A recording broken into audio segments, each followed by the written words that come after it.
Yes, friend! 101.1 Yes, FM. At kasama mo na ang bibi mo sa radyo, DJ B-Boy Bibo.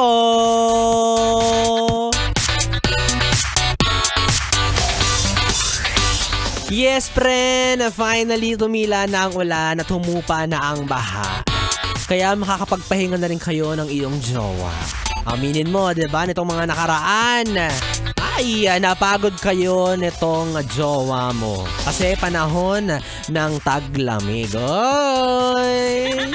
Lahat kami basang-basa sa ulan, samantalang kayo pawisan. Anong ginawa nyo? Ba't kayo ganyan? Hindi, napagod kasi sila sa kakaangat ng mga gamit na posibleng maabot ng baha. Ayan, 'di ba? Ikaw naman.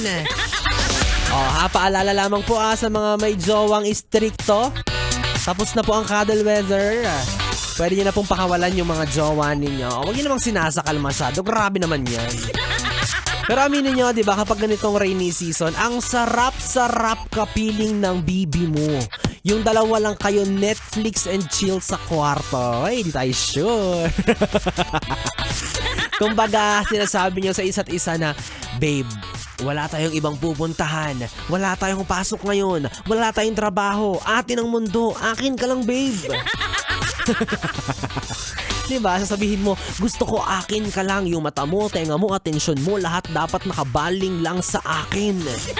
Possessive yarn. Sus! Kunyari ka pang hindi ka sanay sa jowa mo, sinasakal ka. Uy, gustong-gusto mo nga yan eh. Diba? Aminin mo na possessive yung jowa mo. Kaya nga puro ka reklamo at diba, talak sa Facebook mo minsan, sinasabi mo, ayoko na, hindi ko na kaya, nasasakal na talaga ako sa kanya. Ay, yes, friend, kapag ganyan ba yung relationship, healthy pa rin bang maituturing? Diba, medyo bothering na kasi kung iisipin na kapag ganyan, hindi ka na makapalag, lalo na kapag, diba, kinis ka sabay hug.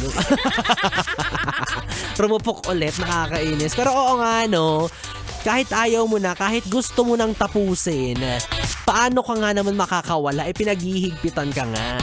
Baka hindi mo pa natatapos yung sinasabi mong break na tayo. Tinakpan agad yung bibig mo. Diba? Pinagbawalan ka na agad. Break na tayo.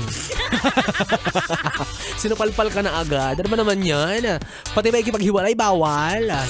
May kontrata pa rin, di ba? Pati pa kakipag-break, kailangan ikaw pa rin masusunod. Ano? Okay, so yan po ang pag-uusapan natin ngayong gabi. Yung relasyon ninyong nakakasakal. Pero may kakilala ako. Hindi ko na siya papangalanan kasi baka mahiya siya bigla. Gustong-gusto niyang sinasakal siya. Sabi niya kasi, choke me honey. Kainis ang harap. Narinig ko lang nung nag-swimming kami. Sabi lang kwarto sila.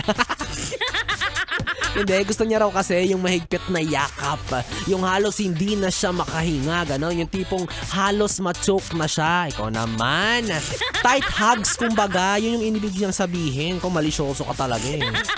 Wala naman si friend kong Bibi. Ako na ang iyong kapiling DJ B-Boy Bibo. Ang DJ na single, ready to mingle. Basta, walang label na pwede mong makatabi hanggang mamayang alas 12 para sa ating BB Time. Dito pa rin at dito ka lang sa istasyong No Problem, ang 101.1 Yes FM.